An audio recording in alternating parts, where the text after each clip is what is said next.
आज Doubtnut app download करें। Doubtnut पर अपने सभी गणित, रसायन विज्ञान, भौतिक विज्ञान और जीव विज्ञान के डाउट्स का करो सफाया। बस प्रश्न की फोटो खींचो, एक ही प्रश्न को क्रॉप करो और तुरंत वीडियो सोल्यूशन पाओ।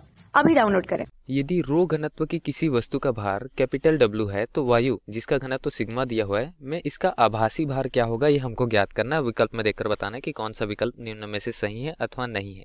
ठीक, तो घनत्व क्या दिया हुआ है? रो दिया हुआ है। वैसे P लिखा हुआ है लेकिन ये रो है। ठीक है, तो रो घनत्व की वस्तु है। अब घनत्व क्या होता है?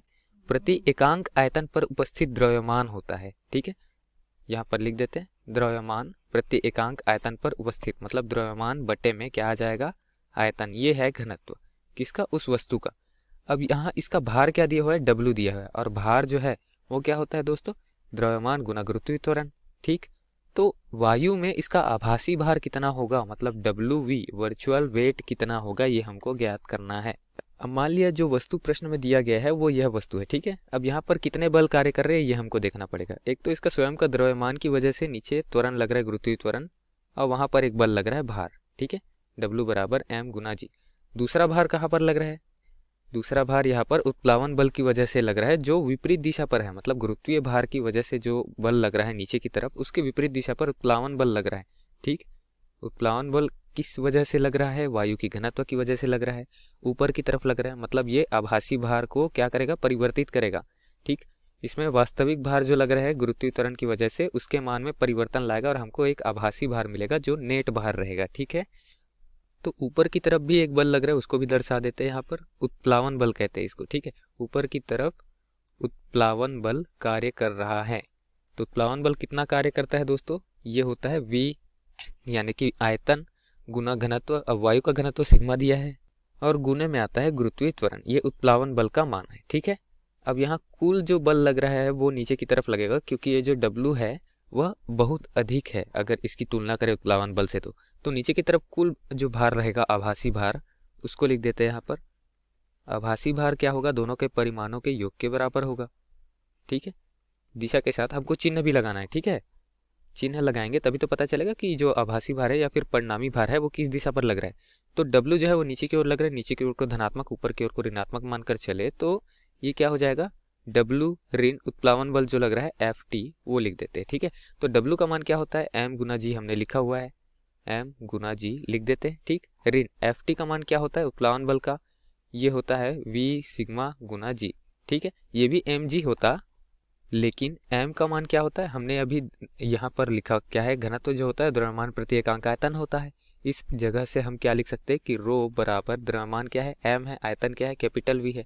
ठीक, यहाँ m का मान रखे, m का मान क्या निकलेगा? रो गुना V निकलेगा। ठीक है, वैसे अगर रो की जगह सिग्मा रख दूं, घनत्व रो की जगह सिग्मा रख दूं तो सिग्मा गुना V निकलेगा द्रव्यमान। बिल्कुल वही मान हमने यहाँ पर रखा हुआ है। ठीक, वैसे यहाँ भी रख देते हैं। चलिए, यहाँ m की जगह क्या रखेंगे? ये W जो है वो गुरुत्वाकर्षण की वजह से लग रहा है। ठीक, वायु नहीं है तब मानकर चल रहा है कि वास्तविक भार क्या है? आभासी भार में वायु का जो उत्प्लावन बल लग रहा है उसको हमने घटाया हुआ है बाद में। ठीक, तो वास्तविक क्या लग रहा है यहाँ पर? V गुना रो गुना G। V रो कहाँ से आया? M से आया, अभी हमने निकाला हुआ है। ठीक है, और उसके पश्चात इसमें घटा देंगे क्या? V sigma G। क्या क्या चीजें यहाँ पर बाहर निकल रही है निकाल देते हैं।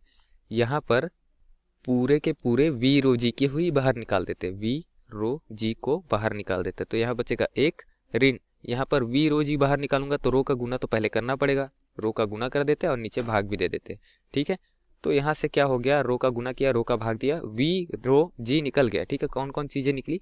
V निकला, रो निकला, G निकला, क्या बचा? सिग्मा बटे रो बचा है, तो यहाँ लिख देते हैं सिग्मा बटे रो। ये हमारे पास आ गया आभासी भार का मान। ठीक है, WV का मान, यही हमको प्रश्नानुसार ज्ञात करना था। ठीक, विकल्प में देखते एक ऋण सिग्मा बटे रो, क्योंकि विकल्प इसी रूप में दिया हुआ है। V रो G है उसको हम और क्या लिख सकते हैं? W भी तो लिख सकते हैं। जो V रो G है मतलब रो V क्या है? M है, और G आ गया तो उसके साथ क्या हो गया? ये W हो गया। ठीक है, रो V जो है वो M है, mg को W लिखे हुए, तो यहाँ से क्या लिख देते हैं? M की जगह रो V और G की जगह G, तो रो V G W हो गया।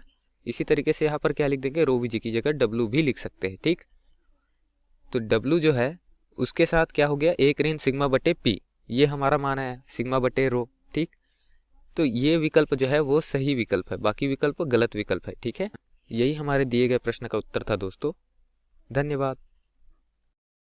कक्षा 6 से 12वीं से लेकर नीट, IIT, JEE वो एडवांस के लेवल तक 1 करोड़ से ज्यादा छात्रों का भरोसा।